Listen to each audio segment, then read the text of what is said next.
Hi guys, so I'm going to guide you on paano nyo i-prepare ang PowerPoint nyo for the outline defense. Now, first things first, you will see here yung pinakaunang slide. So, before we go into all of the slides, which is by the way 13 lang po kasi you only have 5 to 7 minutes to present your study. So, on the first slide, ang gagawin nyo lang dito is of course to change the group number, section and group number, and yung part na analyzing the determinants, blah blah blah blah, you put there your research title. Okay? So, yun.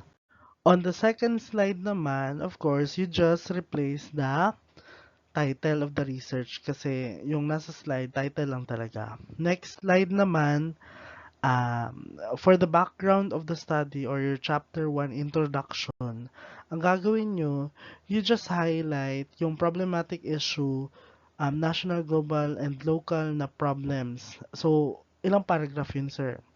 Most probably, dalawang paragraph lang kasi si problematic issue, siya yung isang paragraph. Pero hindi, actually, it can just even be one sentence lang.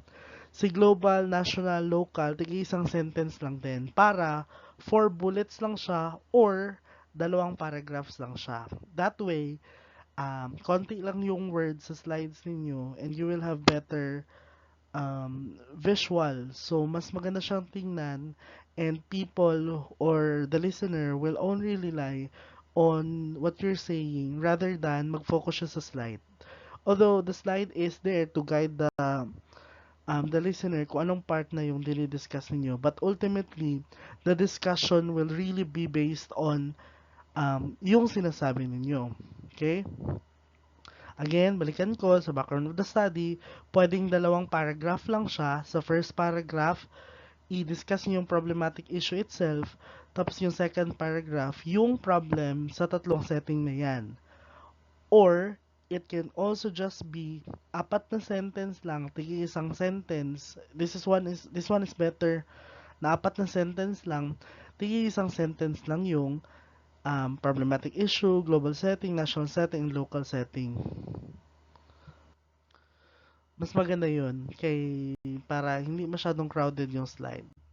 Okay, for the next part, this is very simple. You just copy uh, tawag nito, the problems. Statement of the problem number 1, statement of the problem number 2, statement of the problem number 3. Simple lang.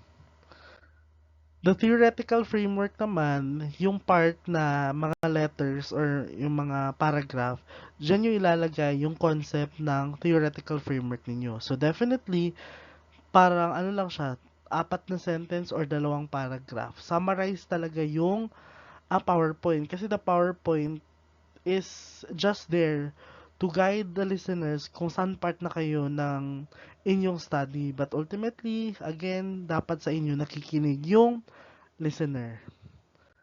Next, sa conceptual framework naman, madali lang din. You just replace.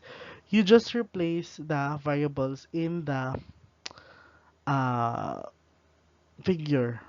Okay? Next naman, in the methodology, you just also put there a brief description of the design and the respondent. Kasi, again, magdepende yung presentation ninyo sa discussion ninyo. Kahit konti lang yung nakasulat dyan, for as long as yun yung pinaka-importante, and makikinig na lang kami sa inyong discussion. Data gathering procedure naman, for this part of the presentation, alam ko konti lang ang ano. For this part of the presentation, alam ko konti lang yung what do you call this? Paragraph o tatlo lang. So you just summarize into 3 major steps yung data gathering procedure. Okay? In this part naman, of course, the instrument. You just write ano yung instrument na gagamitin at saan siya nanggaling. For the statistical tool, you just provide the definition and how it's going to be used. Nanam na sa inyuhang paper. The ethical consideration, you just summarize into one paragraph. And of course, the references. Sir, ilalagay namin lahat, hindi po. Ang ilalagay nyo lang dito, yung mga citations or mga authors na mention niyo dito sa slide. Okay?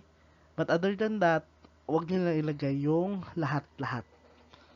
So, yun lang. Simple lang.